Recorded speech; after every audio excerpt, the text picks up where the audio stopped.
Okay. Well, geez. Oh, sorry. It just seemed like I just had a few things that I wanted to say, and these are probably going to all come across as random. But I went to church today, so I've been thinking a lot about stuff about God. And before I get into any political commentary, which I will,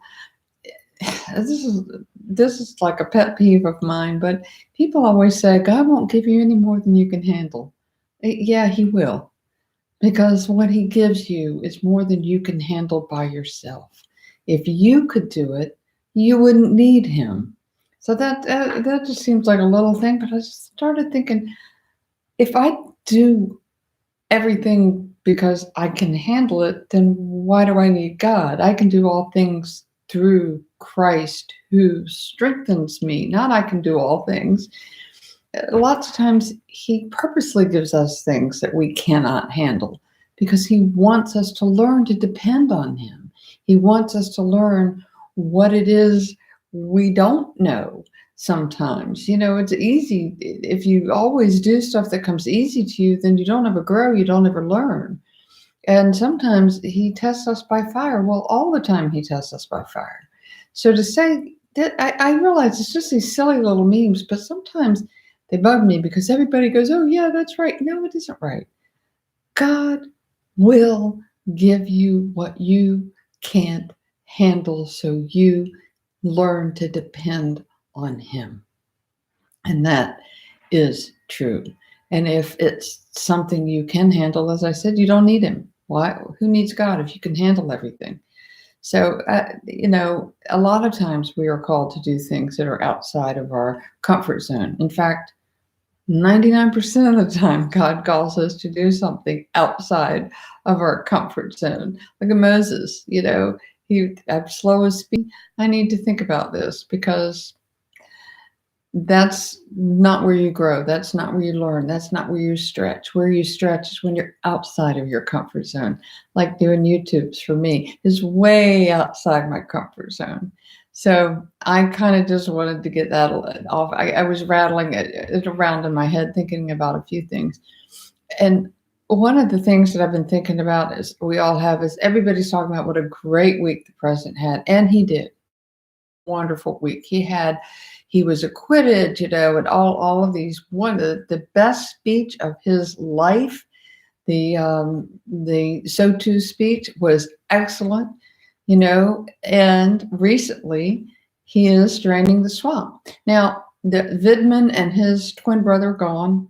They were not fired. That's another thing I want to straighten out. They were not fired. They were reassigned. I think they went back to where they had been before they came to work at the NSC. But in any case, they are gone, and Ambassador Sondland is gone. He is draining the swamp. And one of the things about draining the swamp, people go, why isn't he draining?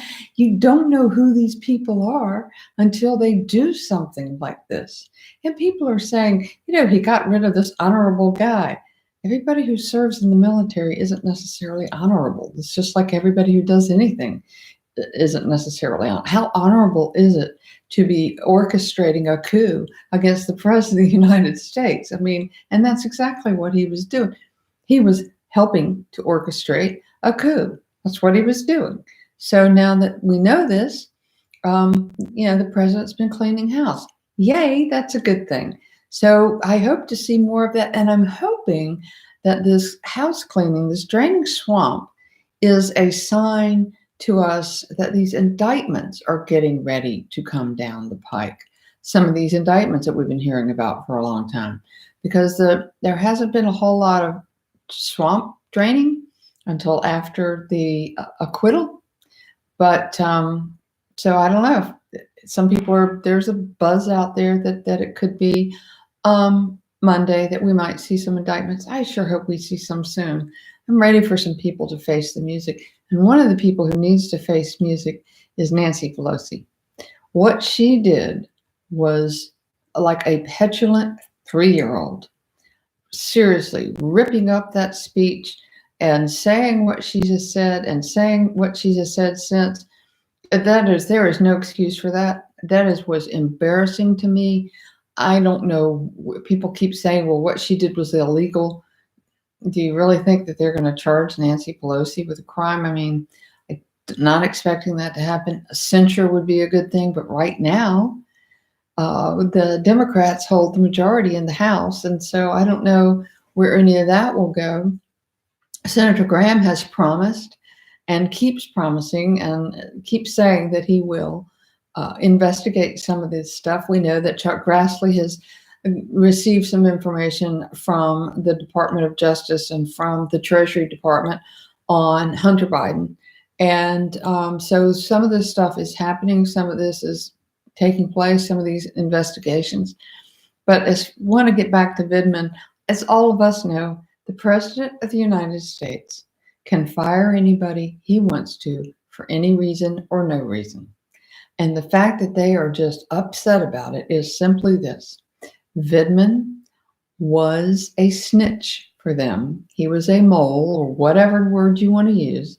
And he was giving them information because he was in that inner circle of listening to phone calls or whatever. And so now they've lost two. Vindman and his brother, Vindman, are both out. So they don't have those eyes and ears anymore. So who knows how many more eyes and ears there are that need to go. But at least there's a start of it. And, it's kind of ridiculous, this entire impeachment thing. Even Lindsey Graham said the other day, he said, who in the world couldn't see what this was? I don't understand how Joe Manchin could not see that this whole thing was a setup, that it was a hoax from the beginning. It's so obvious, but he didn't. And it's interesting to see what's going to happen in West Virginia. It's interesting to see what's going to happen in Alabama with Doug Jones, because he voted, I was expecting him to vote no, not guilty in the impeachment, and he didn't. And that shocked me. I imagine the people in Alabama are not really happy with him, and this sets the stage for Jeff Sessions to come and take back his seat. And regardless of the fact that Jeff Sessions recused himself from the Russia stuff, and, I think he did the best he could. I'm not going to step on Jeff Sessions.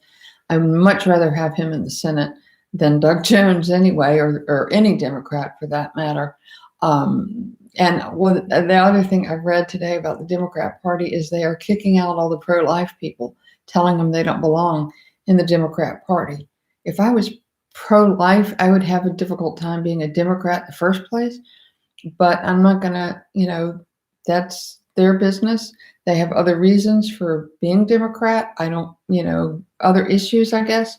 So I'm hoping that they will come along to the Republican Party and realize that the Democrat Party never was the party of the poor and disenfranchised. It never has been.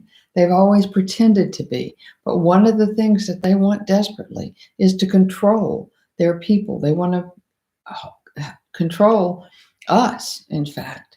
It's going to be very, very interesting to see what happens Tuesday in the New Hampshire primaries, because this is, I don't believe, raise your hand if you actually believe Buttigieg, whatever his name is, actually won the Iowa caucus. I don't believe that, not for a second. I believe Bernie Sanders probably won the Iowa caucus. I'm pretty darn sure that Joe Biden didn't. And so who knows what New Hampshire will bring. But it's interesting to see James Carville is yelling at the Democrats and telling them, and I can't even quote him. There's not even a word in his quote that I can give you because it's so many explicative deleted. But he is telling them they're out of their minds. What are they doing? They're never going to win. Even Bill Maher has said, Donald Trump is not beatable. You kind of want to go, okay, so let's see, let's maybe, I don't know, work with him, get some of this stuff done. But no, they won't. And the Democrats are digging hole deeper and deeper for themselves. And Adam Schiff is out there saying, when he was, Jerry Nadler was coming up to the microphone and Adam Schiff was walking behind him going, Jerry, Jerry, Jerry. No, we were not having a disagreement. There was no disagreement there. We were just a miscommunication. Yeah, miscommunication. You're just trying to grab him off the floor and grab the microphone away from him. That is so ridiculous. These people at the core of themselves are children. They have never grown up. They honestly remind me of 3-year-olds.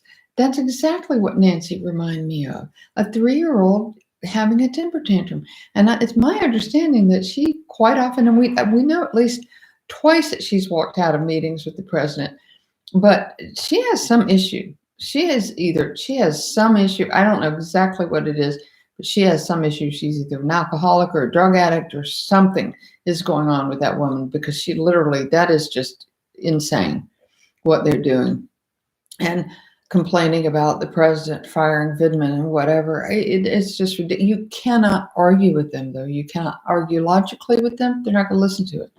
You can't say, but Obama did it. They don't care. It doesn't matter. It doesn't matter. You know, Donald Trump could have honored Chuck Schumer with the Medal of Freedom, and they would say, oh, he's only doing that because he wants Chuck to vote yes on something. It doesn't matter. They don't listen to reason. They don't want to hear the truth. They don't listen to facts. You know, they have been turned over to the delusions of their mind, and that's where they are, is operating under the delusions of their mind. And we just have to, the only thing that we can really do is to pick up our heads, look forward, vote for the president, vote in the down Republicans in every down ballot, even your local election, and vote in the primaries. That is very important. I can't stress that enough, how important it is to vote in the primaries, to know who is running. We have one seat someplace, there are like 8 Republicans running in the primary. So again, if a few people show up to vote, those few people make the decision as to who's going against the Democrat in November. And that's a very important decision to make. So let's just keep rolling on. I will still do the live stream on Wednesdays at 3. And other than that, there's one day, from one day to the next, you just never really know what's going to happen or who's going to do what. I'm praying that we will have some indictment soon. In the meantime, God bless President Trump. God bless the United States of America, and God bless you. Thank you. And goodbye.